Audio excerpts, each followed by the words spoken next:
Telo volana mialohan'ny andraisan'ny Madagasikara ny fihaonana tampony frankophonie dia efa mananika ny atsasany avokoa ny fahavitan'ireo foto-drafitr'asa lehibe ao anatin'ny tetik'asan'ny filoham-pirenena. Anisan'izany ny fanamboarana salon VIP etsy amin'ny seranam-piaramanidina Ivato, ny toeram-piantsonana ireo fiaramanidin'ny vahiny andray anjara amin'ity fihaonana tampony ity. Fanadidina avy hatrany no arahantsika. Efa vita hatramin'ny antsasany avokoa ankehitriny ireo foto-drafitr'asa lehibe ao anatin'ny tetik'asan'ny filoham-pirenena. Foto-drafitr'asa izay natao handraisana ny fihaonam-ben'ireo tany amin'ny teny frantsay ny sasany, ao ihany koa ny lalana izay natao mba hitondra fampandrosoana ao amin'ny firenena. Mba handraisana ireo filoham-pirenena amin'izany fivoriam-be izany ohatra, dia efa mpanamboarana azy ny salon VIP etsy amin'ny seranam-piaramanidina etsy Ivato. 100,000 ny asa no efa vita amin'ity volana aogositra ity. Ny tarimakina ny toeram-piantsonan'ireo fiaramanidina vahiny ihany koa dia efa 70,000 mahery no efa vita, ary ny terminal izay natokana handraisana ireo delegasiona miaraka amin'ny filoha dia efa manomboka ny asa fanomanana rehetra.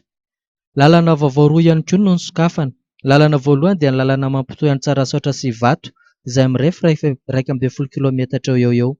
Efa tamin'ny voalohan-dohan'ity taona 2024 ity no nanomboka ny fanamboaran-dalana. Amin'izao volana aogositra izao dia azo lazaina fa 10,000 mahery ny asa no efa vita. Ny lalana faharoa nosokafana dia ilay lalana mampitohy any Ambohitrimanjaka sy ny eny amin'ny Boulevard de l'Europe izay mirefy 10 kilometatra. Amin'izao fotoana izao ihany koa dia efa 10,000 mahery ny asa no efa vita. Totsika ny iteny amintsika firisan-jato ny efa mihoatra ny 50%. Efa mihoatra ny 50%. Nanomboka raha satria ianao ijerinareo nanomboka tamin'ny vina dia nanomboka tamin'izao dia 50% zao vita. Misy 2 mois et demi tsika zao à 3 mois. On est mois de août, septembre, octobre, novembre, à 4 mois encore. On a déjà niakatra plus de 50% tsika zao tratra.